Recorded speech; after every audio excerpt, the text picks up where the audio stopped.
अगर इस दौरान उस पर ईश्वर की कृपा हो जाए तो वो अगले जन्म में दोबारा मनुष्य योनि में जन्म ले सकता है। अगर कोई व्यक्ति वस्त्रों की चोरी करता है तो वो अगले जन्म में तोता बनता है। नमस्कार दोस्तों, स्वागत है आपका हिंदू पुराण टीवी में। दोस्तों, अगले और पिछले जन्म को जानने की उत्सुकता तो हर किसी के मन में होती है।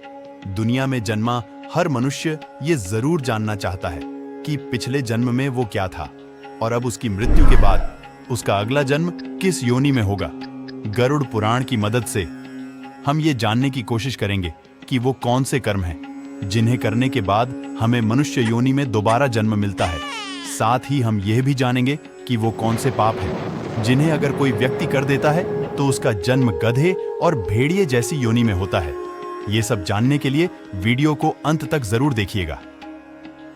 नमस्कार दोस्तों, आपका स्वागत है हिंदू पुराण टीवी में। आपसे विनती है, हमारे चैनल को सब्सक्राइब कर लीजिए और कमेंट में जय श्री हरि विष्णु लिखकर परमात्मा को अपना आभार व्यक्त कीजिए। दोस्तों, महापुराण गरुड़ पुराण की बात करें तो इसमें मनुष्य के सारे कर्मों का लेखा जोखा दिया गया है।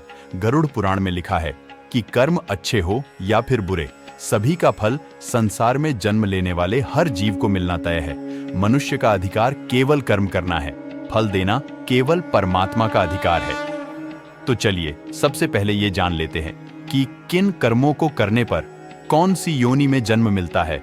दोस्तों, सबसे पहले आप ये जान लीजिए कि ऐसा हरगिज नहीं है कि इस जन्म में मनुष्य योनि मिलने पर आपका अगला जन्म भी मनुष्य योनि में ही होगा। गरुड़ पुराण के अनुसार जो अच्छे कर्म करते हैं केवल उन्हीं को मनुष्य योनि प्राप्त होती है।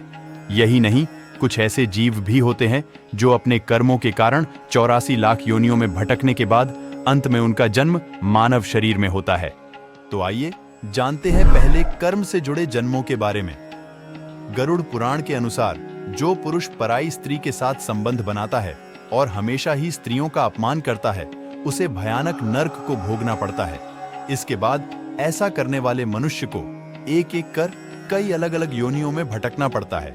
वहीं गरुड़ पुराण के अनुसार मनुष्य को हर स्त्री का सम्मान करना चाहिए, फिर भले ही वो पराई क्यों ना हो।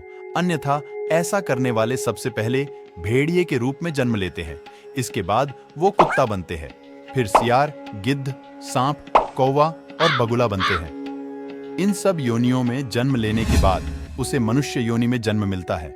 दूसरा, गरुड़ पुराण के अनुसार बड़ा भाई हमेशा पिता तुल्य होता है, इसलिए वो सदैव ही आदरणीय है। कभी भी किसी भी परिस्थिति में उसका अनादर ना करे, अन्यथा क्रौंच नामक पक्षी के रूप जन्म लेना होगा। क्रौंच पक्षी का जन्म काल 10 वर्षों का होता है। अगर इस दौरान उस पर ईश्वर की कृपा हो जाए तो वो अगले जन्म में दोबारा मनुष्य योनि में जन्म ले सकता है, अन्यथा उसे दूसरी अलग अलग योनियों में भी भटकना पड़ सकता है।